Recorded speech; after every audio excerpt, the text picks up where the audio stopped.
Welcome into another edition of the best as we look through numbers 0 through 99 on STL Sports Central. Well, all content is brought to you by DraftKings. The crown is yours. We are up to the 30s. Joe Roderick, Mike Claiborne here with you, counting through all of the numbers and looking at some of the best athletes in the history of St. Louis sports and figuring out who's the best where. Every single number, and today's stop has us at 34. And Claibs, as we go through some of these lists, and you have Hall of Famer and Hall of Fame. I think one of the last times you and I did this was between Tom Pagnozzi, Jay Bowmeister, Brendan Shanahan. I mean, you have Hall of Fame names that are in there for that. Number 34, not so much the case, but still a very debatable number when you look at some of the guys in St. Louis sports history that have worn the number 34 on the list that we have. And we'd love to hear your voice. If there's some name that you think we missed or somebody that's worthy of being talked about. You have Jake Allen, you have Danny Cox, and then you have Fernando Mania, who spent a brief amount of time here, very brief amount of time here, but it's worth being on the list. Yeah, as we massage this list from time to time, I think Danny Cox is probably my guy.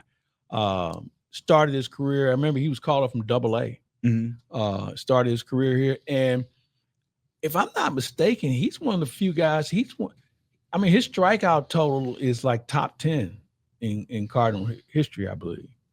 Very, very effective pitcher. So I would have Danny Cox. Who was the other one? Jake Allen. Jake Allen we didn't know Jake Allen was going to be that good of a backup goalie, considering they put all their eggs in the basket of thinking he was going to be a number one. Mm-hmm. And he's enjoyed a very good career. But when he was in St. Louis, the reason why Jordan Bennington is here and has made his name because Jake Allen couldn't keep the job. Right. So I'm gonna stay with Danny Cox. You look at Jake went on to win World Series championships in a couple of places. So. Danny Cox is one of those names where we a lot of this list too, when the fans are out there giving us their input and giving us their votes on this. He's a guy that also seems like just one of those Cardinal favorites how many times a year do you see him at the ballpark? Not enough. But he's one of my favorite people also, and very community driven, very active. Anybody who's ever played with you will tell you he's one of the best teammates you're going to ever have. Mm-hmm. And so I think Danny Cox really kind of exudes what the Cardinals are all about and how they take care of their own, how they're still involved locally. And you don't want to mess with him either. I mean, Danny Cox is a pretty big fella. Yeah. So I wouldn't want to mess with him. And I know one guy in particular that messed with one of his relatives, and he's lucky to be alive. Let's just put it that way. So no, Coxie's my guy. Probably find him out. I mean, maybe wearing some camouflage deep in the woods at certain parts in the year too. Yeah. I know that he lives over in Freeburg. Yeah. He's one of my favorites though. So let's go back though to Fernando and kind of look at his inputs is what he did with the Cardinals when he was here. He was just a guy. He was a fifth starter on. I tell you who he reminds you of. Remember Wayno's last year, how he struggled? That's the same guy. Really? Fernando was not what I would deem, he was at the end of the trail. Mm-hmm.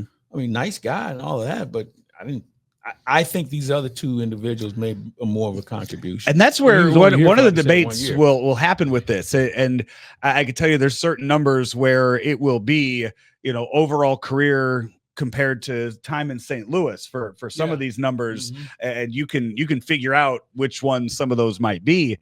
If you were to take the numbers that he had with the Dodgers and kind of put him in that mix with that, because he's not a Hall of Famer. I mean, he's not a baseball Hall of Famer, but for his contributions to all of baseball, though. Well, I think he created a face for Mexican ball players. Mm-hmm. And obviously playing in LA certainly helped him. He was the face guy, rest his soul. He was the face of the game for a while. And I think the intrigue was not only did he throw a screwball that he could get people out with, but he also, because he didn't speak English publicly, mm-hmm. so people were intrigued by him. And basically all he had to do is just show up and pitch, not worry about dealing with the media or anything else. And at that time, that was a big deal. Certainly one of the great characters of the game for sure. Not a Hall of Famer and not worthy of having the number 34 in St. Louis.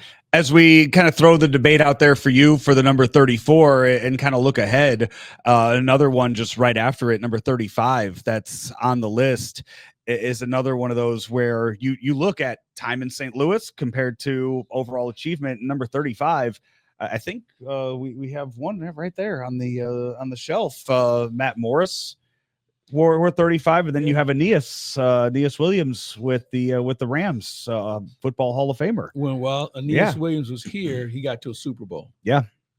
Matt Morris, we didn't go very far. And it wasn't his fault. We just weren't a very good team. But he's a Cardinal Hall of Famer. He is. Well, coin flip. Yeah. Aeneas wasn't here as long as Matt. And that's where kind of the debate comes in with that. Because but while he was here, he was very effective. He really was. And remember, he moved from corner to safety. Mm-hmm. So I thought that pretty good player.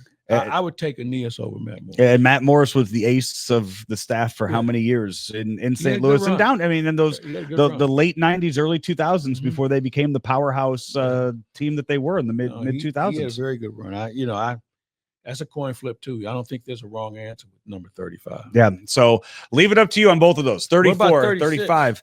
I mean, I think, I'm going to sit here and fight for Michael McGreevy all day. I think the resume is already there. It's already. I've sat right here and talked about him possibly starting the All-Star game for the NL. You probably have his baseball card this year. Pocket, not yet. No, haven't pulled one of those. Haven't pulled one of those. I think that's the word. Yeah, that's the word, right? That's what I haven't pulled that card yet. I'm gonna roll out a guy named MacArthur Lane. I asked Joe about him. He didn't know who he was. So MacArthur Lane. There's going to be a few. I will tell you this. There's going to be a few of those, whether I'm doing the show with Claibs, whether I'm doing it with Randy, whether I'm doing it with Bernie. You guys, the three of you guys are going to mention names. You guys are the council here at STL Sports Central. Have our marbles. Yeah. So MacArthur Lane, I want to say Utah State. He was rushing. He was going to rush for 1,000 yards. He was at 936, if I'm not mistaken. You can look that up. And Bill Bidwell did not play him because he was going to get a bonus if he got to 1,000 yards. Now, remember, 1,000 yards then was a big deal because that was a 14-game season. And he was a really good player. He left St. Louis. He went to Green Bay, played for Dan Devine, former coach of Mizzou, and was in the backfield with a gentleman by the name of John Brockington, dynamic player out of Ohio State, and they had a rushing game that was second to none in the NFL. Those two together, I believe Lynn Dickey was their quarterback. He had a big arm. They had a very good offense. They couldn't stop a nosebleed, but they found themselves in the playoffs a couple times. So I'm going with MacArthur Lane. As I'm looking through MacArthur Lane, this is purely off Wikipedia, so I mean, very well could be wrong. But they're wrong on Wikipedia? Sometimes. Said he played the 1971 season without a contract and commented that Bidwell had all his money in his stomach. And after making that comment was suspended by the team. So just for comments like that. The problem was they wouldn't let him get to 1,000 yards. Yeah. What did he have? 936? It doesn't say here what about that season. So we'd have to go back and look at that and put it up there in the debate. So there you go. A few other numbers for you to look at, to chew on, and to comment in the debate, comment in the YouTube chat, Facebook, Instagram, Twitter, wherever it is. Let us know your thoughts on some more of these numbers, and stay tuned as we keep bringing you these all summer long right here on STL Sports Central, powered by DraftKings. The crown is yours. He's Mike Claiborne. I'm Joe Roderick, and we'll talk to you next time.